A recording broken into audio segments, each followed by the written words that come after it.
Good morning. Happy Women Crush Wednesday and welcome to Smell the Coffee. You're joined by Glenn Rashipura and the one and only Aina Riza Koya. How are you doing, girl? I'm doing great. I can't complain. How are you doing? We're good. We got paid, so you know. Women Crush Wednesday is about to be lit. Wow.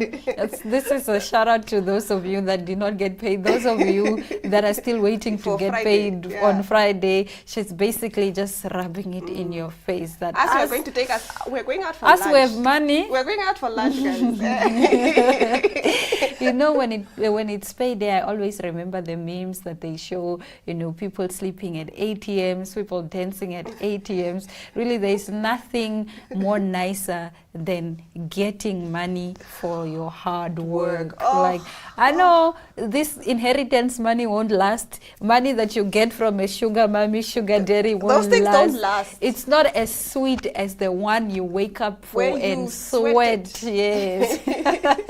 I totally love that. Because today I was driving through traffic and I was just like, yes. It's good that I can see that notification in my bank account.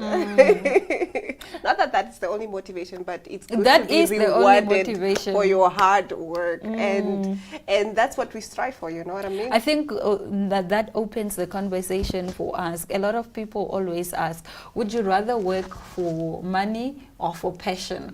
What are you choosing? Are you in employment because you want money, or are you in employment because you love what you do? You love what you do, and even if you were earning 2.5, you would still do it. Even if you're not earning anything, you still do it. Engage us in the comment section. Yes, I think that is let us so know. Interesting. Because I also don't like the idea that just because you're doing something that you love or you're passionate about, that you can't desire money for it. Yeah. Like, guys, bread and food, those things don't just come because the baker just loves to bake bread.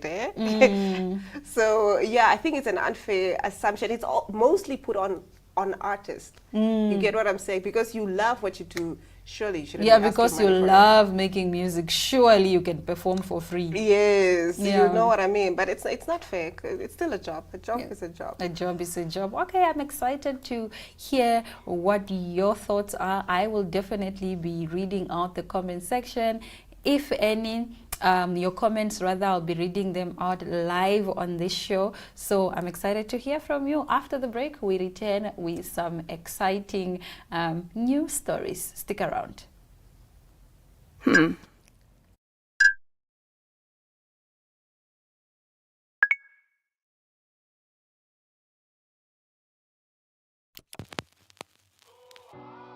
eTicket, your online ticket solution for events and event marketing, bringing you ease of mind and making sure that your event gets out there.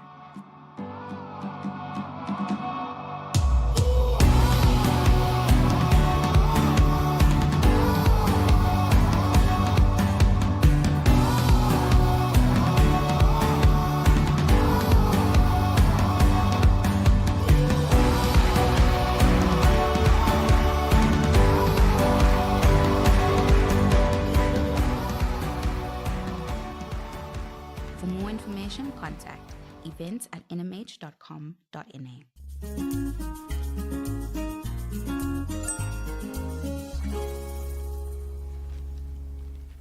Starting us off, more on like a feel-good. Spanish City honors Senegalese migrants for heroic attempt to save gay men. Corona has recognized two Senegalese migrants, Ibrahim Diak and Magate Ndiaye, as adopted sons of the city for their bravery in attempting to save Samuel Louis, a 24-year-old man beaten to death in a homophobic attack in July 2021. Now, at a formal ceremony on Monday, Mayor Ines Rey praised their pure heroism, highlighting that they were the only ones who intervened while others stood by or filmed. At the time, both men were undocumented and risked arrest and deportation by stepping in. Receiving their plaques, Diak and Ndiaye said they simply did what was right. Louis' murder sparked national outrage, and this recognition underscores their courage in the face of violence. Oh, I love that. Yes, That is like, so sweet. That is really, really sweet. And You also, know, life has a funny way of working out, hey? You go to another country as an immigrant and then you are undocumented. You are now thinking, how will I live in this country for the next 2 Exactly. months? And then now you get, you know, and you decide to citizenship. follow and apparently other people just watched and filmed. They Yeah. were the only two that decided to, intervene. Because that's what happens That's- now. Even in my community, if you are getting robbed, people become onlookers. Nobody helps you. Because so even if people are fighting, just the other day when I was on my way to work, I saw like 2 young boys. No, they were like, I think 3 against 1.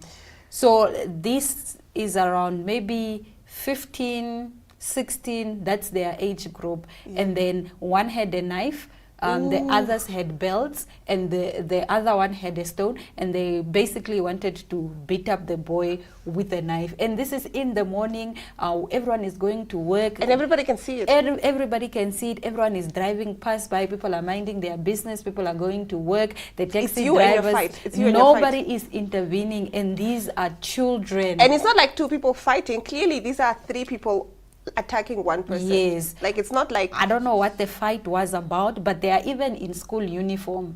So I was just like, unfortunately, that's the society we That we live live in. in. We And the just- sad thing is that we've seen people die after intervening in a fight. We've seen people, lose their lives. Or get badly injured. Or get badly injured after they decided to go and help out. So I also understand why people become onlookers and decide not But to the filming is what intervene. I'm against. Yes. Either you're calling the police or you're calling for...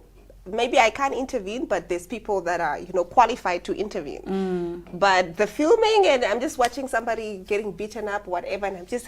People will watch you This drown is- while they are filming. This is a filmable moment. Even at this accident, at accident scene, an accident happens, the first thing you think about is to take out your phone, film the accident and post on Facebook. Why What? can't you call the police? And you can clearly see that people have died at this scene. Yes. Why are you the first to post this on Instagram or on Facebook? Because Exactly. sometimes the deceased family doesn't even know that X and X was in a car accident. Imagine one day going on social media and scrolling, just minding your business, eating popcorn, and you are scrolling to go see like this is one of your relative lying there dead, And you're not or even in a informed, pool nothing. of That's how you blood. You are find not out. informed. That's how you find Just out. because somebody is looking for social media clout. Yes, and guys, we relevance can- and followers. You need to stop. That is unethical. I don't know in terms of what, but it's not right. You need to stop. And we are going to continue calling you out. That cannot be your life. As a grown adult, as a young adult, as a child, that cannot be your life. You need to put others before yourself. Your call should be to save humanity, actually. You can't do nothing about something when it's really critical, and then all you do Your is... first call is your phone taking No, it out that's to make a wrong, video. guys. And some people don't even go check if there's maybe some survivors and you can assist. They start there. So guys, And we understand that sometimes there is nothing that you can do. We are not saying go above and beyond, but do not film also.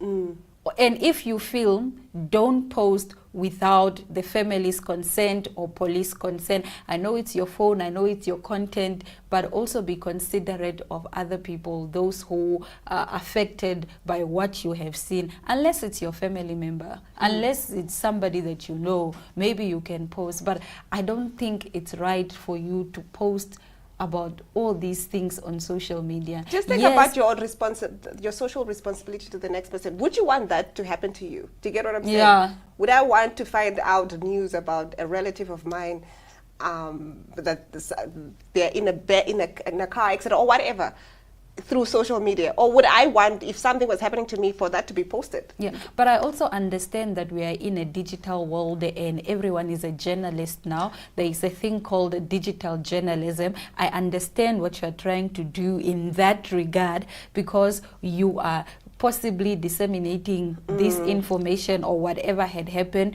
to the masses. It's also a cry for help if you post on social media, but I just don't agree. I don't think it should be the first step that you do. But I also understand for people who post it Yeah, like it's just, I would not. Yeah, try to get the authorities involved, then we can do the posting. Okay, but nonetheless, let's move over. But before we move over, shout out to these two young men. They are exemplary leaders in our communities. I think we should all emulate here what they have done. You know, it's a good story. It's a good community story. It sets the tone and the foundation of what we should be as a people. That's what I wanted to say. After the unexpected death of her stylist, Kylie Jenner's close friend Jesus Guerrero, Kylie Jenner is doing everything she can to provide comfort and solace to his loved ones. According to TMZ, the entrepreneur has been spending time with his family and has offered to pay for the funeral. Sources say she is also helping to bring Guerrero's body home to Houston in his hometown. While there was speculation that Jenner skipped the SAG Awards with Chalamet because of Guerrero's death, many wondered if she would write a tribute to her friend after her sister Kim Kardashian posted an Instagram story about him. So when she finally broke her silence on Instagram, her words were full of sincerity, admiration, devastation, and love, exactly what you would expect from someone who lost someone dear to them. She also included a casserole of photos and videos of Guerrero. Jesus, or Jesus, was more than my friend, she wrote. He was a light in my life, a source of laughter, comfort, love, and unwavering support. I don't know how I would have made it through the last almost decade of my life without him by my side. He had a way of making even the heaviest day feel lighter. Thank you, Jesus, for always being there for me, for lifting me up, for being my friend. She continued, the pain of losing you is just unbearable, and I don't know how to move forward without you, but I know great grief is born only of great love, and I loved you so much. You were the best person with a talent that was unmatched, a true artist. You inspired so many, and you will always. Your words, your laughter, your kindness, your beautiful spirit will live in my heart forever. I will cherish all our moments together, every laugh and hug. I wish I could hug you again. I laid in your bed the way you used to lay in my bed, talking for hours.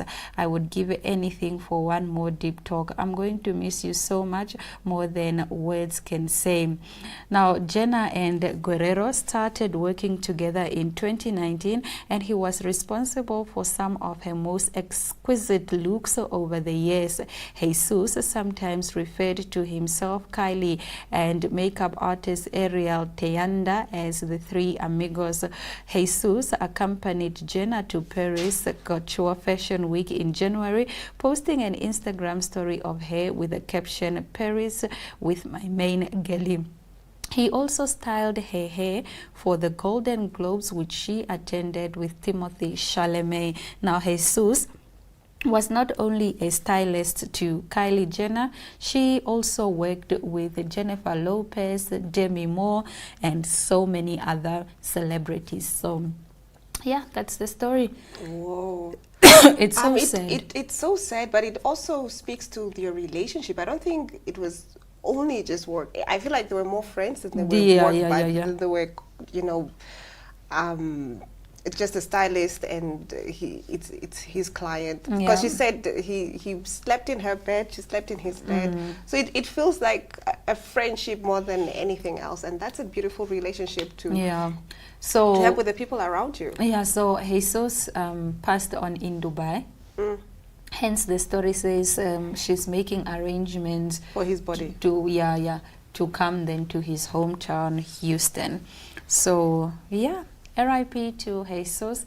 I think it's also it's good when celebrities have relationships with their employees. I always say, treat your employees as though they were your family. I always say that if you want your work to be done properly, you need to foster those relations. You need to treat people, you need to treat your employees so well that they are so excited to come to work. You build that relationship, and I think that is what Kylie has done. That's why she always looked good. She did. I mean, come on, Kylie's always, you know, when and she I rocks think up. it's a good thing that, you know, she has money and she's putting her money to. I like that she's, because the sister did start a GoFundMe. Oh, yeah, so that's where it came. Is that from. Kim? No, not Kim. The sister of Jesus. Oh, yes.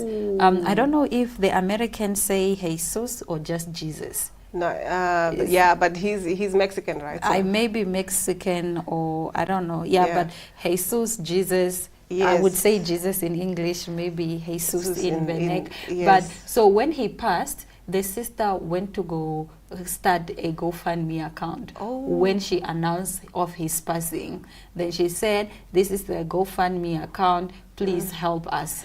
I love that Kylie stepping in. And then guys. Kylie said, "You know what? It's fine. I got you. You Don't. I got you." And she has been spending time with the family. I think that's beautiful. That's why she even skipped that. What is it? Was it the awards? Yes. Yeah, I think that's beautiful. No, this moved me. This moved me about her character. Yeah. Like we tend to, especially her. People have judged her. Like she's very superficial. She's what. But this has moved me. This speaks to her character. Like this is somebody who's like, I had a beautiful relationship with this human being. I'm going to make time to honor his life. Yeah. I'm going to take out money. I'm going to spend time with his family. Yeah. I don't care about some fancy awards shows or whatever. I am going to take time to honor his life. No, yeah, I'm that's very beautiful. And after the break, we are speaking fitness, mind, body, and soul with Emily Kandanga. Stick around.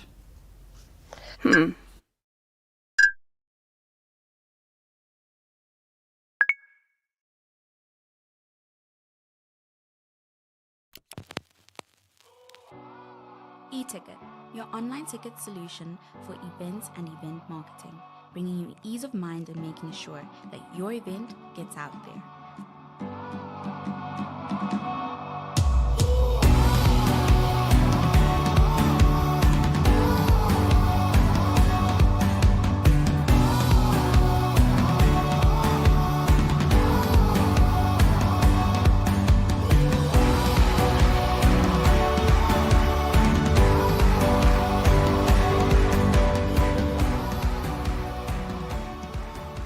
For more information, contact events@nhcomm.na.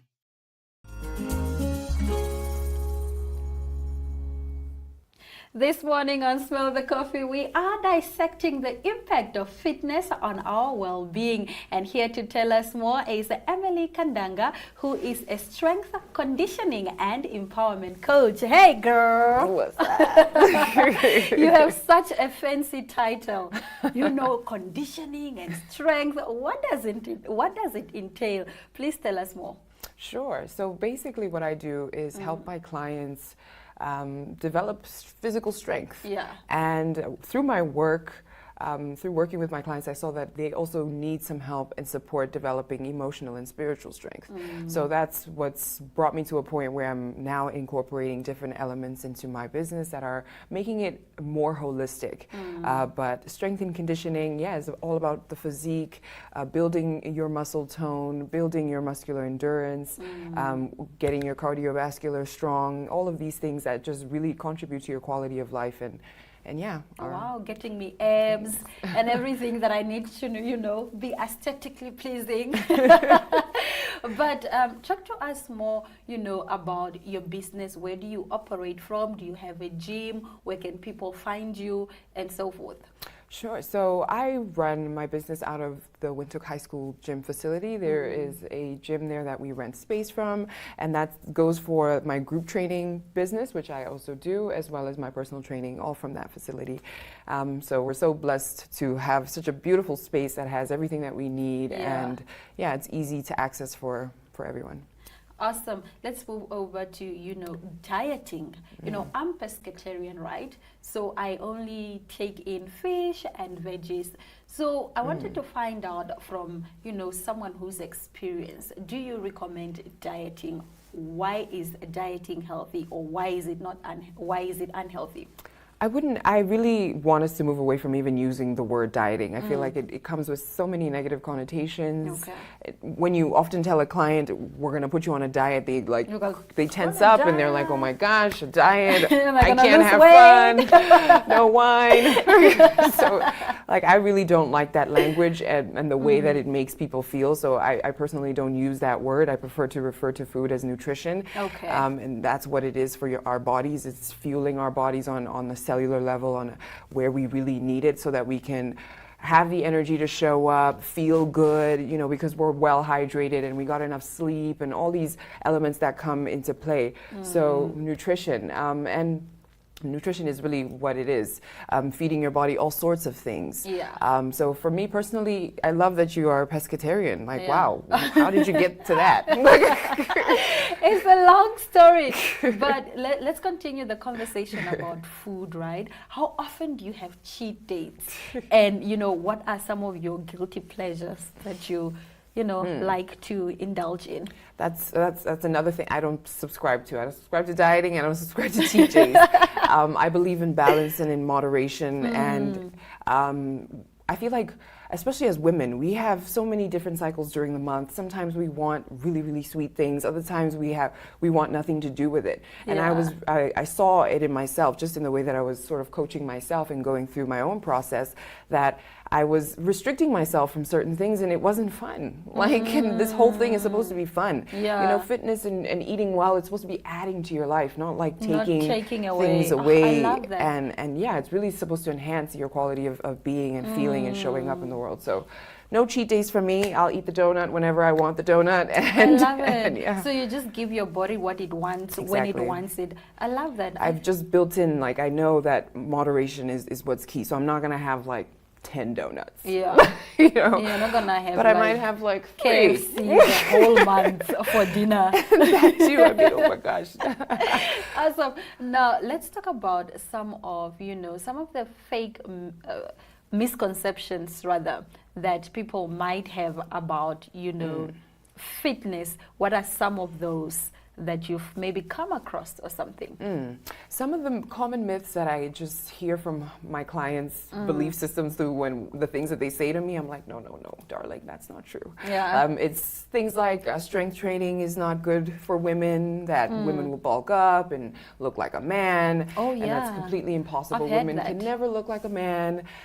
We don't have enough testosterone in our bodies for us to be able to build our muscles to that point. So you'll just get enough muscle tone for what's good for you, and strength training is the way forward.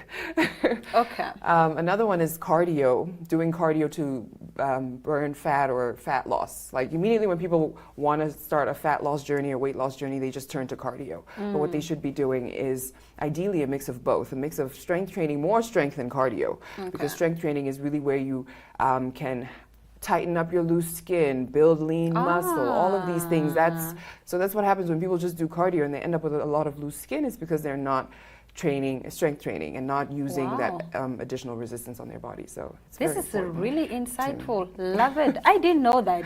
So that's something that I will consider, and that's also something that I would pass on to people who want to embark on weight loss journeys. Now, talk to us about when you started your fitness journey, and how easy was it? Was it difficult? Were you constantly slacking, or maybe not? Were you just motivated from the get-go?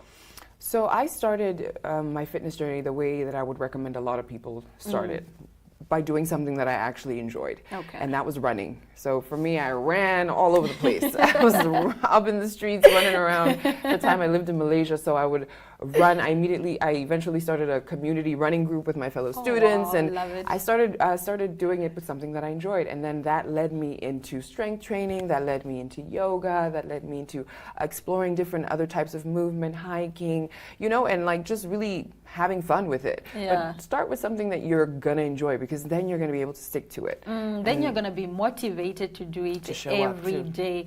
All right, before I let you go, you work with a celebrity, Lioness, whom we love so much. Which other celebrities do you work with? Are you like specialized in working with celebrities and other clients?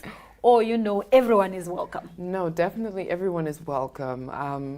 And I feel like I knew Lioness before she was Lioness, because it was like, wait, it's been a long time that we've been so you're working friends. together. Yeah, I would consider her a friend.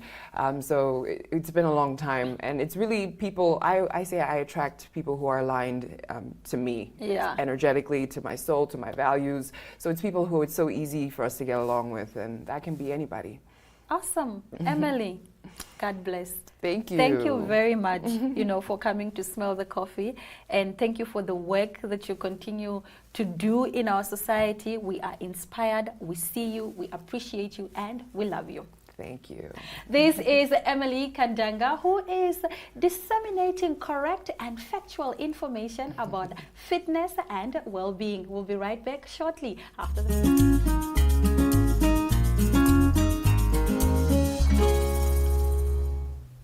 Well, that is all the time we had for you this afternoon. We will see you this morning. We will see you tomorrow, same time, same place. It's a date.